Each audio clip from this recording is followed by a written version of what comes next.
Emakhosini ke namhlanje ngicela ukukhuluma ngesiphiwo ekuthiwa ulizwi.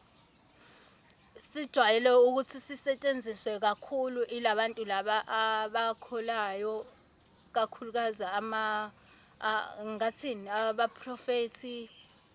Kodwa ke ngoba sidaliwe emhlabeni khona abantu abahlanganisa yonke into, uthola ukuthi umuntu kuyena uhlanganisa umngoma, uhlanganisa umnyanga, uhlanganisa ubuprofethi, uhlanganisa ukukholwa, uhlanganisa isithunywa, uyihlanganise zonke lezi zinto lezi.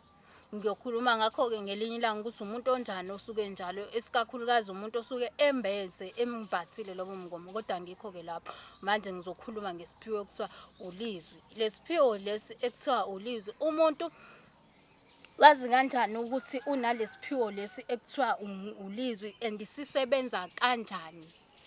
Isiphiwo leso sisebenza kanjani, usizwa kanjani ukuthi wena unaso? Kuba nezwi. Abantu bayabuza ukuthi ukuze ubonele abantu ubona ngani, wazi kanjani ukuthi sekufanele umtshele lowo muntu lo indaba yakhe yini esuke ikhuluma kuwena. Kuba ke nalesi siphiwo lesi ekuthiwa ngulizwi sona awuboni umuntu, awukuzwa ikhanda lakho, awudlalelwa ifilimu. Kepha lezwi liyasebenza, ungabe ulele, ungabe uvukile, uyaphila. Kuba nezwi olizwayo liba phakathi isibhakabhaka umhlaba. Lona alibi, awulizwa phansi, awulizwa phezulu, kodwa ulizwa phakathi nendawo. And lelo zwi leli aliqondakala ukuthi ungabe lesalikwazi noma ungabe elekhehla noma ngabe lo muntu omdala noma umuntu omncane. Kuba nezwi eliphumayo. Lelo zwi kahle kahle kusuke kuyilizwi eliphuma phezulu ezulwini. uNkulunkulu usuke elithumela kuwena qobo lakhe. Bambalwa-ke abantu ababa naleso siphiwo. Futhi umuntu onaleso siphiwo kusuke kuthiwa unesiphiwo sezwi. Umuntu onesiphiwo sezwi umuntu kanjani? Umuntu othi mekhuluma into yenzeke. Ungabe umnikile amakhambi noma ungamthatha umlahlele e-Egypt, ungamthatha umlahlele ejele ekhulu ukuthi kodwa sizosebenza leso siphiwo leso. Izwi lelo lizosebenza. Ungabeka umuntu ophuma impethu manje phambili kwakhe, ungamnikezi, umvalele uthi hayi uthi ngimphuca amakhambi ukuthi alaphe lo muntu. Kodwa ngoba uNkulunkulu umphile leso siphiwo leso saleli lizwi lelo, uzokwazi ukuthi akhulume ukuphila kuyena. Lo umuntu-ke osuke ephiwe isiphiwo okuthiwa ulizwi lo.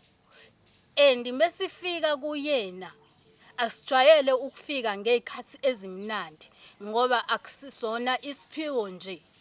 Isiphiwo esisuke sibalekile futhi kwafika lona lelizwi kusuke sekuyizwi lokugcina. Kusuke kungenzeka noma yini ngaleso sikhathi. Lelo zwi lelo lijwayele ukuthi lifike ngoba naku lizokwenza, kusuke sekuyisikhathi selisho ukuthi awukwenzi ngani ukuthi enza ukuthi. Ukufanele wazi ukuthi it's a must ukuthi lento le elikhulumayo uyayenza ngoba kusuke lidirectwe kuNkulunkulu uqobo lakhe. Uyena osuke elidirectile lelo zwi lelo. Uyalizwa-ke likhuluma ukuthi enza ukuthi, enza ukuthi, enza ukuthi.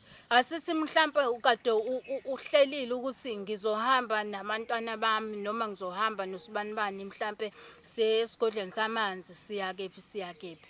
Sonke lesi sikhathi unibone ngathi usuku right. Mhlampe ngosuku lokugcina livele lifike, mhlampe ulele, mhlampe awulele.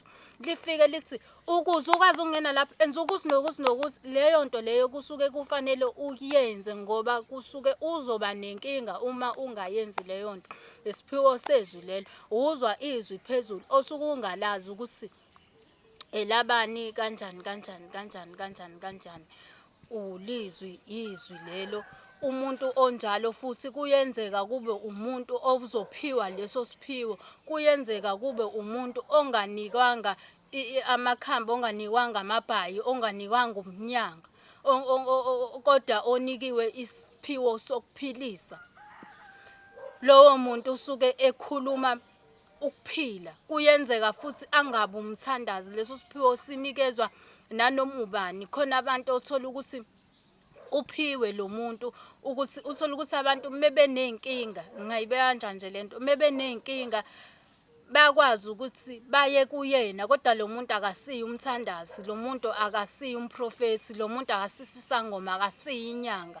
Ayikho nje into ayenzayo, kodwa bonke abantu bayazi ukuthi yazi mina menginenkinga meke ngakhuluma nosibanibani, inkinga yami iyasolveka, inkinga yami iyaqaqeka. Ngiyazi futhi ukuthi meke ngakhuluma nosibanibani mina ngithola ipeace. uNkulunkulu usuke emkhethile, uyabakhetha abantu abanikeza leso siphiwo leso. Lowo muntu usuke enesiphiwo sezwi sokuthi mekhulumile nomuntu into ayikhulumile iyenzeke. Akayinikezi-ke uNkulunkulu abantu abanenhliziyo ezimbi, abanenhliziyo zokugodla leso siphiwo leso. Ujwayele ukusinikeza abantu abanenhliziyo ezimnene. Ngiyazi ukuthi akekho umuntu olungile lemhlabeni, akekho umuntu ongenalo iphutha, kodwa isikakhulukazi leso siphiwo akasinikezi abantu abanenhliziyo eziqinile ezigodlayo. Usinikeza abantu abanenhliziyo ezithambile, akwaziyo ukuthi afike akhulume naye kahle kahle. Kusuke kungakhulumi lowo muntu enisuke nimbona, kusuke kukhuluma izwi laJehova kuyena. Isiphiwo sezwi-ke leso. Ngiyabonga, ngicela niqhubeke ni-subscribe kwi-channel yami, ngisazoqhubeka futhi mhla ngithola esinye isikhathi. Amen, ngiyabonga.